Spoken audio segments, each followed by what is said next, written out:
नमस्कार, कैसे हैं फ्यूचर नर्सिंग ऑफिसर। मैं संदीप सिंह शेखावत एक बार फिर से आप सभी का स्वागत करता हूं आपके अपने यूट्यूब चैनल पे। और आज का जो हमारा टॉपिक है वो है मेथड्स ऑफ ऑब्स्टेट्रिकल एग्जामिनेशन। आज हम क्या पढ़ने जा रहे हैं? हम पढ़ने जा रहे हैं कि हम किन किन मेथड से ऑब्स्टेट्रिकल एग्जामिनेशंस कर सकते हैं।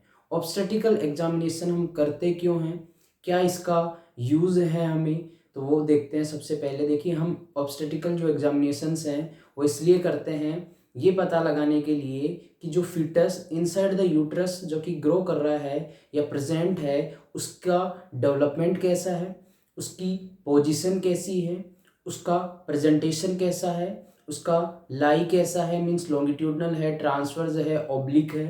ठीक है, उसके अलावा उसकी जो फीटल हार्ट रेट है उसकी लोकेशन फाइंड आउट करने के लिए, उसके साथ साथ में एंगेजमेंट, डिसेंट, ये हर चीज़ हम पता करने के लिए हम क्या करते हैं, ऑब्स्टेट्रिकल एग्जामिनेशन करते हैं। ठीक है, और देखिए ऑब्स्टेट्रिकल एग्जामिनेशन जो हम करते हैं वो दो तरीके के करते हैं। कितने तरीके से करते हैं हम? दो। एक होता है आपका एब्डोमिनल एग्जामिनेशन। सबसे फर्स्ट क्या होता है हमारा? सबसे फर्स्ट जो होता है वो होता है हमारा एब्डोमिनल एग्जामिनेशन।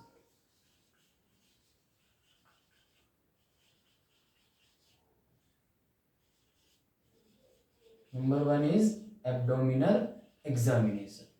देखिए एब्डोमिनल एग्जामिनेशन नाम से पता चल रहा है, एब्डोमेन से जो हम एग्जामिन करेंगे वो है हमारा एब्डोमिनल एग्जामिनेशन। एब्डोमिनल एग्जामिनेशन में करते क्या है वो अब हम आगे देखेंगे। सबसे पहली चीज देखिए, जो एब्डोमिनल एग्जामिनेशन है ये हम करते हैं आफ्टर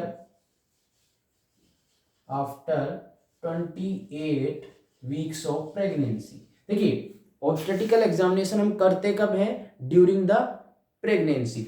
और एब्डोमिन और प्रेगनेंसी में भी कब? 28 वीक के बाद। ठीक है, आफ्टर 28 वीक ऑफ प्रेगनेंसी हम ये ऑब्स्टेट्रिकल एग्जामिनेशन परफॉर्म करते हैं। कब? 28 वीक के बाद। क्यों करते हैं? क्योंकि इस समय तक जो फीटस है उसके सभी ऑर्गन्स फुल्ली डेवलप हो चुके होते हैं। उसके अलावा देखिए एब्डोमिनल एग्जामिनेशन की हम बात कर रहे हैं, हम क्यों करते हैं वो हमने पता लगा लिया। किस लिए? प्रेजेंटेशन पता लगाने के लिए, पोजीशन पता लगाने के लिए, एटीट्यूड, लाई, फीटल हार्ट रेट, ठीक है, पोजीशन ऑफ बैक, इन सब चीज़ों का पता लगाने के लिए हम क्या करते हैं, ये एग्जामिनेशन करते हैं। देखिए एब्डोमिनल जो एग्जामिनेशन है मतलब हम एब्डोमेन से पता लगा रहे हैं कि कैसी क्या कंडीशन है, क्या प्रेजेंटेशन है। तो एब्डोमिनल एग्जामिनेशन 3 तरीके से हम करते हैं। कितने तरीके से करते हैं? 3 टाइप से। सबसे पहला जो हम करते हैं वो करते हैं इंस्पेक्शन। क्या करते हैं? इंस्पेक्शन।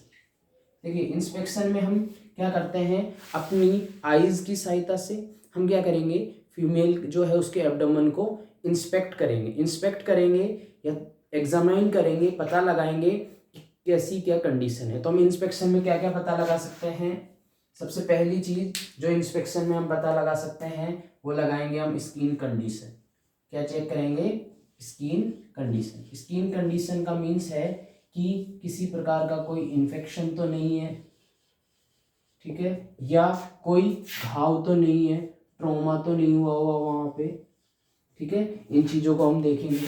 उसके अलावा यूट्राइन ओवॉइड देखेंगे, यूटेराइन ओवॉइड देखेंगे कि लॉन्गिट्यूडनल है या ट्रांसवर्स है, ये भी हम इंस्पेक्शन के थ्रू देखेंगे। उसके अलावा हम जो यूट्रस है उसका एनलार्जमेंट देखेंगे। एनलार्जमेंट भी कैसा, कि कोई माल एनलार्जमेंट तो नहीं है, मीन्स ओवर एनलार्जमेंट तो नहीं है, वो चीज़ चेक करेंगे।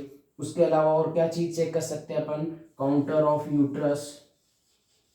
Counter of uterus. Contour of uterus का मीन्स यूट्रस की जो शेप है, बॉर्डर है, वो कैसी है, वो चीज़ भी हम सुपरफिशियली इंस्पेक्ट करेंगे। तो वो चीज़ें हम करते हैं इंस्पेक्शन।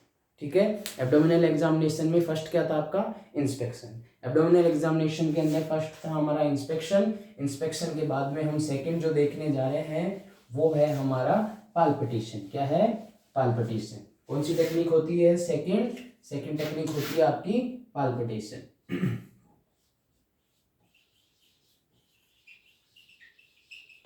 देखिए पाल्पिटेशन का सुपरफिशियली अगर हम बात करें तो पाल्पिटेशन का मीन्स क्या होता है? पाल्पिटेशन का मीन होता है कि हम क्या कर रहे हैं, हमारे हैंड्स का और फिंगर्स की सहायता से एब्डोमेन को पाल्पेट कर रहे हैं, मीन्स फील करके देख रहे हैं कि कैसी क्या कंडीशन है। ठीक है, अब देखिए पाल्पिटेशन में हम क्या करते हैं, अपने हैंड्स और फिंगर्स का यूज करते हैं। ठीक है, सिंपली ये पता है। अब हम यहाँ पे जो पाल्पिटेशन कर रहे हैं वो हम करते क्यों हैं, तो हम पाल्पिटेशन करते हैं SFH को मेजर करने के लिए। किस लिए, SFH को मेजर करने के लिए। अब बात आती है SFH होता क्या है, तो देखिए SFH का मीन्स होता है सिम्फाइसिस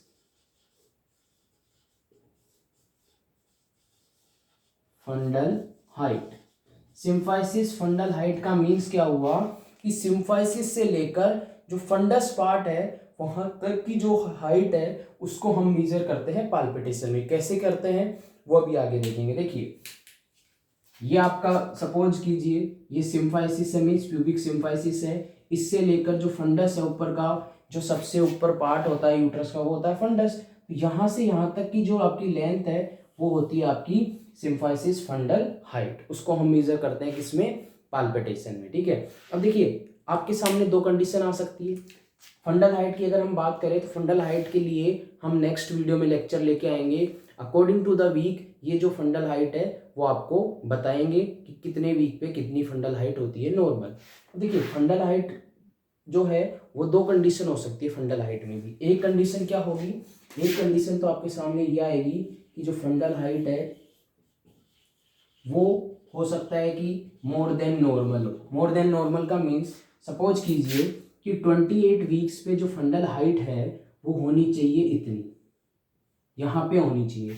बट किसी फीमेल में क्या होगा, जब आप मेजर करेंगे तो 28 वीक्स पे वो फंडल हाइट यहाँ ना होके यहाँ होगी, मीन्स मोर देन है। और मोर देन कब हो सकती है, किन कंडीशन में हो सकती है, तो याद रखना अगर मोर देन आ रही है मीन्स कब कब हो सकती है वो देखते हैं। एक तो अगर फीमेल ने गलत LMP बताया हो, LMP means last menstrual period. Last menstrual period का मीन्स अगर कोई फीमेल प्रेग्नेंट है मीन्स उसमें मेंस्ट्रुअल पीरियड एब्सेंट हो जाएगा। अब आपने ड्यूरिंग जब फीमेल विजिट पे आई है आपके पास में तब उसने बताया कि मेरा LMP जो था ये था। अब हम LMP से ही काउंट करते हैं उसकी प्रेगनेंसी का ड्यूरेशन। अगर LMP मिस्टेक है तो आपके ड्यूरेशन भी मिस्टेक होगा, ड्यूरेशन मिस्टेक तो हो सकता है जो फंडल हाइट है वो आपकी पूरी मिस्टेक हो। उसके अलावा और क्या कंडीशन हो सकती है, ट्विंस हो सकते हैं। अगर किसी यूट्रस में ट्विंस हैं तो यूट्रस जो है वो नॉर्मल से ज़्यादा लार्ज होगा तो भी साइज क्या हो सकती है, मोर देन हो सकती है। उसके अलावा हाइडेटिफॉर्म मोल की कंडीशन हो सकती है, मीन्स किसी कोई मोल है, मोल होगा तो भी क्या होगी, साइज बढ़ेगी। उसके अलावा एक कंडीशन और हो सकती है पॉलीहाइड्रोएमिनोज। पॉलीहाइड्रोएमिनोज मीन्स एमनियोटिक फ्लूइड ज़्यादा। अब एमनियोटिक फ्लूइड ज़्यादा तो यूट्रस का साइज ज़्यादा, साइज ज़्यादा तो है फंडल हाइट भी ज़्यादा। ठीक है, दूसरी कंडीशन, पहली तो थी मोर देन, दूसरी कंडीशन है लेस देन। दूसरी कंडीशन है आपके पास में less than normal, means 28 week पे होनी चाहिए इतनी, इतनी ना हो के ये क्या है, कम है, लेस है। तो लेस भी कब हो सकती है, तो याद रखना अगर LMP गलत है वही तो भी मिस्टेकन होगा, और मिस्टेक होगा तो LMP मिस्टेक है तो फंडल हाइट कम हो सकती है। उसके अलावा यहाँ पे एमनियोटिक फ्लूइड ज़्यादा था तो साइज बढ़ रही थी। एमनियोटिक फ्लूइड अगर लेस है तो क्या हो जाएगी, कम हो जाएगी। या IUGR है, IUGR मीन्स जो फीटस है उसकी ग्रोथ में रिटार्डेशन है, ग्रोथ प्रॉपर नहीं हो रही है, कम हो रही है according to the weeks of pregnancy, तो भी क्या होगी, फंडल हाइट आपको कम देखने को मिलेगी। ठीक है, ये तो था कि हम कब कब देख सकते हैं। अब देखिए पाल्पिटेशन जो हम पढ़ रहे हैं, इस पाल्पिटेशन के अंदर ये आती है कि जो आपका पाल्पिटेशन होता है इसके अंदर एक जो मेन इंपॉर्टेंट चीज पढ़ेंगे अब हम वो पढ़ेंगे, वो देखते हैं। सबसे पहले देखिए हमारा जो ये टॉपिक है ऑब्स्टेट्रिकल एग्जामिनेशन, इसका जो सबसे मेन टॉपिक है वो हम पढ़ने जा रहे हैं, स्टार मार्क कर लीजिएगा, और यही आपका इंपॉर्टेंट टॉपिक है, लियोपोल्ड्स मैन्योवर। ठीक है, क्या बोलते हैं इसको, कौन सा टॉपिक पढ़ रहे हैं अब हम, सबसे इंपॉर्टेंट टॉपिक है और यही टॉपिक हमें इसमें देखना है। Leopold's manoeuvre. लियोपोल्ड्स मैनेवर एक पाल्पिटेशन की क्या है, टेक्निक है। क्या है, पाल्पिटेशन की टेक्निक है। सबसे पहली चीज देखिए, लियोपोल्ड्स मैनेवर जो है इसको ऑब्स्टेटिक ग्रिप भी कहते हैं। क्या कहते हैं, ऑब्स्टेटिक ग्रिप। आपके सामने क्वेश्चन आ सकता है कि ऑब्स्टेटिक ग्रिप बताएं या लियोपोल्ड्स मैनेवर बताएं, तो दोनों चीज क्या होती है, सेम होती है। दूसरी चीज, ये जो लियोपोल्ड्स मैनेवर जो टेक्निक है, इसको लियोपोल्ड्स मैनेवर क्यों कहते हैं, तो इसको लियोपोल्ड्स मैनेवर इसलिए कहते हैं क्योंकि एक गायनेकोलॉजिस्ट थे, सीजी लियोपोल्ड, क्रिस्टियन जेरहार्ड लियोपोल्ड, जिनके नाम से इस टेक्निक को दिया गया क्या, लियोपोल्ड्स मैनेवर। याद रखना, सीजी लियोपोल्ड, क्रिस्टियन जेरहार्ड लियोपोल्ड्स के नाम से इस टेक्निक को लियोपोल्ड्स मैनेवर कहा गया। उसके अलावा ऑब्स्टेटिक ग्रिप, ग्रिप मतलब किसी चीज को पकड़ना, ठीक है। और ये किस में पढ़ रहे हैं, पाल्पिटेशन में, मतलब यूज किसका होगा, हैंड्स का और फिंगर्स का। अब कैसे होती है वो देखिए, लियोपोल्ड्स मैनेवर जो है इसके अंदर हम 4 स्टेप्स का यूज करते हैं, 4 तरीके से करते हैं इसको। सबसे जो फर्स्ट है, नंबर 1, दैट इज फंडल ग्रिप। सबसे फर्स्ट क्या है आपकी, फंडल grip. फंडल grip which is also known as first Leopold's maneuver, ठीक है। फंडल ग्रिप फर्स्ट स्टेप आपकी या फर्स्ट टेक्निक है लियोपोल्ड मैनेवर में। 4 टेक्निक होती है जिसमें फर्स्ट है फंडल ग्रिप या फर्स्ट लियोपोल्ड्स मैनेवर, ठीक है। नाम से पता लग रहा होगा, फंडल, फंडल मीन्स यूट्रस का फंडल एरिया या फंडल पार्ट। ग्रिप मतलब पकड़ना, और पढ़ किस में रहे हैं, पहले बताया पाल्पिटेशन में पढ़ रहे हैं, मतलब हैंड्स का और फिंगर का यूज करेंगे। तो इसमें होता क्या है, सबसे पहली चीज देख लेते हैं, फिर इसको समझते हैं। देखिए, फंडल जो ग्रिप है इसमें आप क्या करेंगे, सबसे पहले जो आपके पास में वुमेन आई है एग्जामिन के लिए, उसको अपन सुपाइन पोजीशन में लेटा है, ठीक है। लेटाने के बाद जो एग्जामिनर है वो राइट साइड में खड़ा हो जाएगा, ठीक है। मतलब पेशेंट जो उसके राइट साइड में खड़ा हो जाएगा, और राइट साइड में भी कैसे खड़ा होगा, उसकी लेग्स की तरफ, ठीक है। उसके जो पैर हैं वहां पे खड़ा हो जाएगा, और देखिए पेशेंट है उसके जो लेग है उनकी तरफ खड़ा हो जाएगा, और इस तरीके से खड़ा होगा कि जो पेशेंट है उसका फेस उसके सामने होगा, मतलब पैरों की तरफ खड़ा हो जाएगा और पेशेंट की फेस की तरफ, ठीक है। किसको फेस कर रहा है, पेशेंट के फेस को। उसके बाद में क्या करेगा, वो अपने दोनों हैंड्स का यूज करेगा। इसमें 2 हाथों का यूज होता है, और दोनों हाथों का यूज करता हुआ जो फंडल एरिया है, ठीक है, वुमेन का, उसको क्या करेगा, कंप्रेस करेगा, ठीक है। और कंप्रेस भी कैसा करना है, जेंटल। ऐसा नहीं है कि आप फोर्सली कंप्रेस कर रहे हैं, जेंटली उसको कंप्रेस करेगा नीचे की तरफ थोड़ा। जब करने पे उसको क्या होगा, फील होगा, ठीक है। अब फील कैसे पता लगेगा वो देखते हैं। तो 3 कंडीशन हो सकती है। सबसे पहली देखिए, जब वो कंप्रेस कर रहा है तो अगर उसको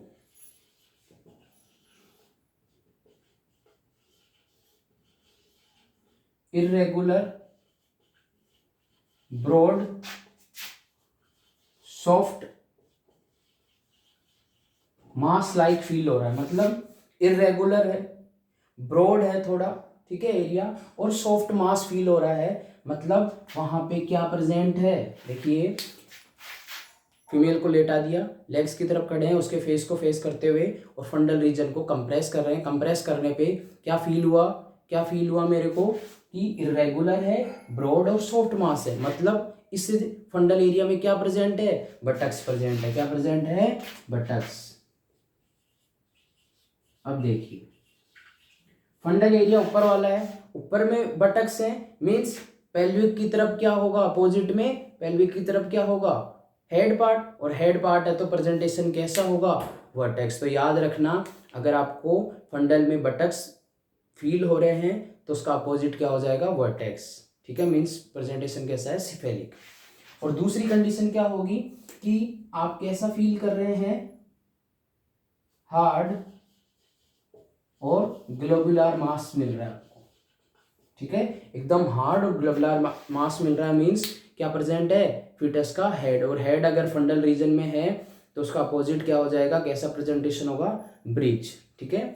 उसके अलावा एक चीज और याद कर लेना, इफ वी आर पाल्पिटेंग, ठीक है, इन द फंडल एरिया, और आपको फंडल एरिया कैसा मिल रहा है, एम्प्टी, कैसा मिल रहा है, एम्प्टी, मतलब ना तो इरेगुलर ब्रॉड सॉफ्ट मास मिल रहा है और ना ही हार्ड ग्लोबुलर मास, मतलब कुछ भी नहीं मिल रहा है, तो उसका लाई कैसा है, ट्रांसवर्स, कैसा लाई है, ट्रांसफर, मतलब जो फीटस है वो ऐसे प्रेजेंट नहीं है, वो इस ऐसे प्रेजेंट है, ट्रांसवर्स में प्रेजेंट है, ऐसे प्रेजेंट नहीं है, वो कैसा है, ट्रांसवर्स में, ठीक है, अगर कुछ भी फाइंड आउट नहीं हो रहा है।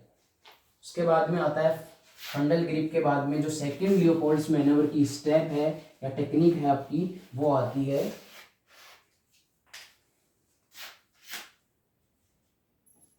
आपकी लेटरल या अम्बिलिकल ग्रिप, लेटरल और अम्बिलिकल ग्रिप, जिसको सेकंड लियोपोल्ड्स मैन्योवर भी कहते हैं, ठीक है। सेकंड क्या है आपकी, लेटरल या अम्बिलिकल ग्रिप, नाम से पता लग रहा है, लेटरल मीन्स साइड से, इसमें क्या होगा कि दोनों हाथों को जो अम्बिलिकल है उसके दोनों तरफ मीन्स साइड की तरफ रखेंगे और पाल्पेट करेंगे। अब जब आप साइड से पाल्पेट कर रहे हैं, तब आप अगर आपको साइड से पाल्पेट कर रहे हो, क्यों पाल्पेट करते हैं, तो याद रखना जो लेटरल या अम्बिलिकल ग्रिप है, इसमें हम पाल्पेट क्यों करते हैं, पाल्पेट करते हैं हम पोजीशन पता करने के लिए, किसकी पोजीशन, बैक की और लिम्स की, मतलब कि किस तरफ बैक है और किस तरफ बच्चे का पैर है, वो हम पता करते हैं। अगर आपको बैक, जब आप पाल्पेट कर रहे हैं लेटरल की तरफ से यानी कि साइड की तरफ से, अगर आपको एकदम कर्व्ड सरफेस मिल रहा है, एकदम स्मूथ सरफेस मिल रहा है, ठीक है, स्केटर्ड पैटर्न नहीं मिल रहा है, एकदम प्लेन मिल रहा है, मतलब बच्चे का उधर क्या है, आपका बैक है, ठीक है। और अगर स्केटर्ड पैटर्न मिल रहा है मतलब लिम्स है, ये हम पता लगाते हैं किसमें, लेटरल या अम्बिलिकल ग्रिप, जिसको हम सेकंड लियोपोल्ड्स मैन्योवर कहते हैं। इसमें भी आपको किधर खड़ा होना है, लेग साइड में, और पेशेंट के फेस को फेस करते हुए खड़ा होना। थर्ड आती है आपकी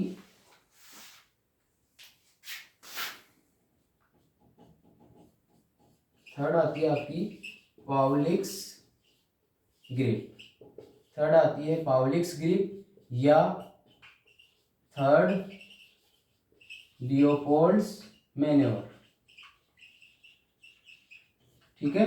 थर्ड क्या है आपकी, पाउलिक्स ग्रिप या लियोपोल्ड मैन्योवर। देखिए पाउलिक्स ग्रिप या थर्ड लियोपोल्ड मैन्योवर जो होता है, इसमें हम क्या करते हैं, सिंगल हैंड का यूज करते हैं, इसमें हम दोनों हाथ का यूज नहीं करेंगे, इसमें क्या करेंगे, सिंगल हैंड का यूज करेंगे। सिंगल हैंड का कैसे यूज करते हैं, आपको खड़ा वैसे ही रहना है जैसे आप स्टार्टिंग के जो दो थे, फंडल ग्रिप और लेटरल ग्रिप में खड़े थे, मीन्स लेग्स की तरफ खड़ा होना है, और एक हाथ का यूज करेंगे जिसमें हम थंब का और फिंगर का यूज करेंगे। इसमें क्या करते हैं, जो आपका लोअर पोल है यूट्रस का, ठीक है, वहां पे अपन हैंड को इस तरीके से पुट करेंगे और पता लगाएंगे कि बच्चे का जो हेड है वो एंगेज हुआ या नहीं हुआ, पेल्विक के अंदर डिसेंड हुआ या नहीं हुआ, वो हम पता लगाते हैं, ठीक है। अगर आपका जो हाथ है, ठीक है, उससे हम पता लगाएंगे। अब देखिए स्ट्रेच है फिंगर और ये दोनों, अगर ये आपस में मिल नहीं रही, मीन्स वहां पे क्या भी हेड आ चुका है और हेड एंगेज है,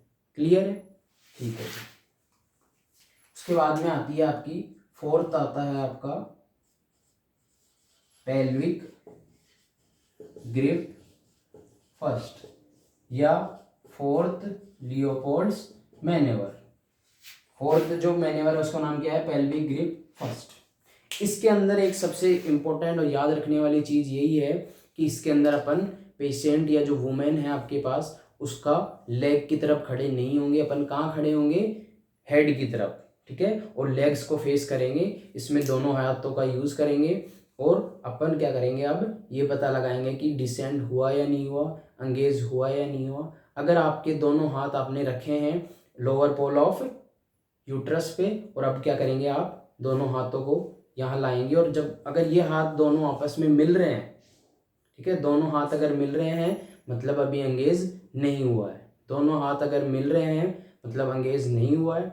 अगर हाथ दोनों दूर दूर हैं, आपस में मिल नहीं पा रहे हैं, मतलब वहाँ पे फिटल का हेड जो है वो आगे क्या हो चुका है, एंगेज हो चुका है, क्लियर है। ये थी हमारी लियोपोल्ड्स मैन्योवर और हमारे लिए सबसे इम्पोर्टेंट ऑब्स्टेट्रिकल एग्जामिनेशन में यही चीज़ है, ठीक है। उसके अलावा जो थर्ड टेक्निक हम पढ़ेंगे एब्डोमिनल एग्जामिनेशन में, हमने बात की इंस्पेक्शन की, उसके बाद में हमने बात की पाल्पिटेशन की, और जो थर्ड टेक्निक हम पढ़ते हैं एब्डोमिनल एग्जामिनेशन में वो होती है ऑस्कल्टेशन।